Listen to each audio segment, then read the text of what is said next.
seller says to you, you're talking to a seller and the seller says to you, well, look, just bring me a buyer.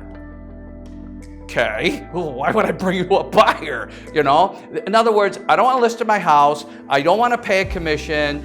Just bring me a buyer. Okay, first find out, get it clear. Okay, if I bring you a buyer, you're going to pay me, we'll say 3% commission. Let's just use that number. And the seller, I'm assuming, is going to have to say yes. Why would someone bring them a buyer if when they pay their mortgage, buy milk and bread, on making a living, they got to get paid, right? Okay. So the key is that if the seller says, well, yeah, I'll pay you 3% or whatever the case may be if you bring me a buyer. So now you have to turn this conversation around a little bit. You have to say, okay, so we're really not talking about 6% commission anymore for me to put your house on the market. We're talking 3. Because if I bring you a buyer, you're willing to pay 3. So if anybody brings you a buyer, you're willing to pay 3. So we're talking about 3%. Now, in many cases, you're going to split your commission with your broker. So therefore, you might want to let them know, okay, so I have to give half of that to my broker. So therefore, now we're talking about 1.5%. Yes? Oh boy, that went way down. And look what you're getting for 1.5% from me. Don't worry about the buyer's agent at this time. All right. We use a lot of unique value propositions. What does that mean? You've got to bring some real value to the table to get past an objection like this. And again, this is your bullets in your gun. This is to show I've got this. Don't worry. Look them right in the eye and say, okay, we talked about 3%. We talked about 1.5%. Mr. Seller, what if I was to do this for free?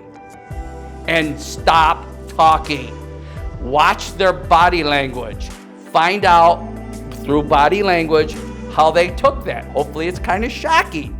And basically say to them, first of all, you're not paying me. I don't list houses, I sell houses. And until I sell the house and it closes, I work for free. You have no risk of paying me any money. Get that on the table. The second thing is unique value proposition, smart seller program. We have them here. Think of what this, I'll explain it to you. All right, Mr. Seller, this is how it could work.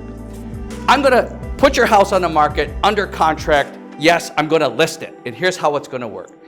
You could still go out and look for buyers. It's up to you. Let's have a contest. Let's see who finds the buyer first, me or you. But you can go ahead, you can market your property, I don't care if you put a for sale by owner sign right next to my sign. It's up to you what you want to do. Now, and again, remember, if another agent comes in and brings in a buyer, we're going to talk about this, all right? Now, Mr. Seller, if you find a buyer and no other agent's been involved, I'm out of here. I'm going to release you from the contract.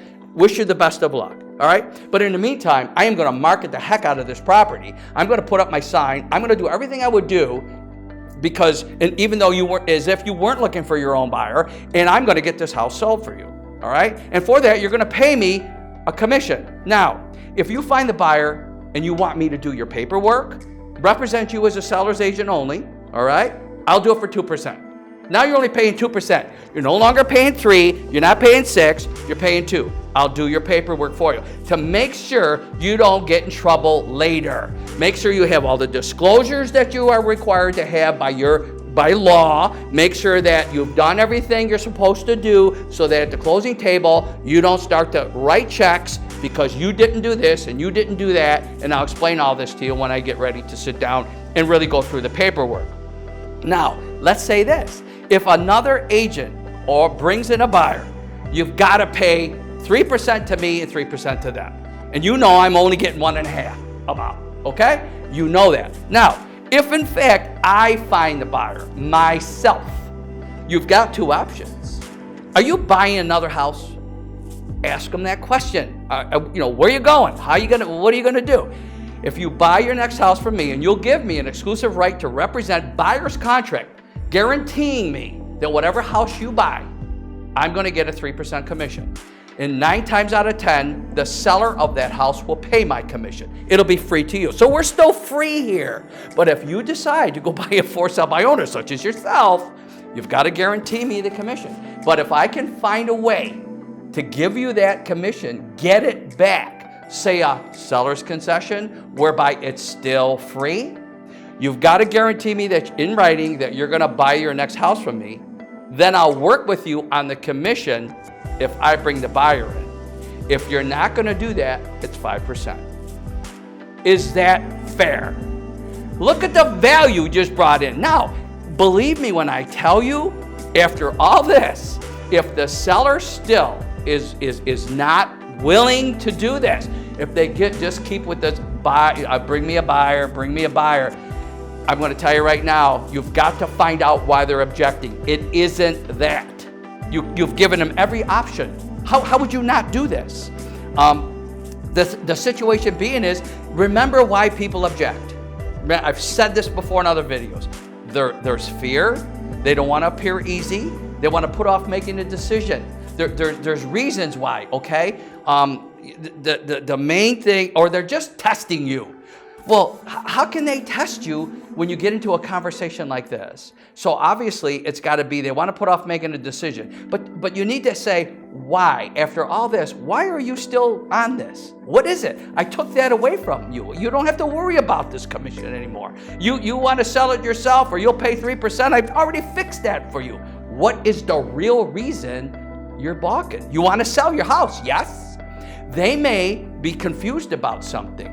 And now you've got clarification. Once you can get it surfaced, any objection, get it to the top of the table, get it on the table and say, is this the only thing that's stopping you today? And if they say, yes, deal with it, and you're done. Get the paperwork out, press hard, do copies, thank you, okay? Remember that. But if you don't get it, a lot of people think that these objections are barriers, they're opportunities. Remember that. First of all, are you still talking to them? Are you still face-to-face with them? They haven't said, okay, you're out of here? That's not happened. This is an opportunity to build some more rapport. You're going to really need to build value in what you do, show your value, and you really and truly need to build some trust. I hope this has helped you. And remember, there's a lot of UVPs. If someone says to you, my agent doesn't talk to me anymore, or when I had my house listed, they put a sign in the yard, I think they went away. I don't know where they went, I never heard from them again, etc., etc. We've got all kinds. We're going to do more videos about more of these UVPs for you. So stay tuned. Wednesdays, 2 o'clock. We're going to have these for you. Hopefully it'll help you get through some of this white noise that we all as agents and brokers have to listen to. Have a great day and see you in our next video.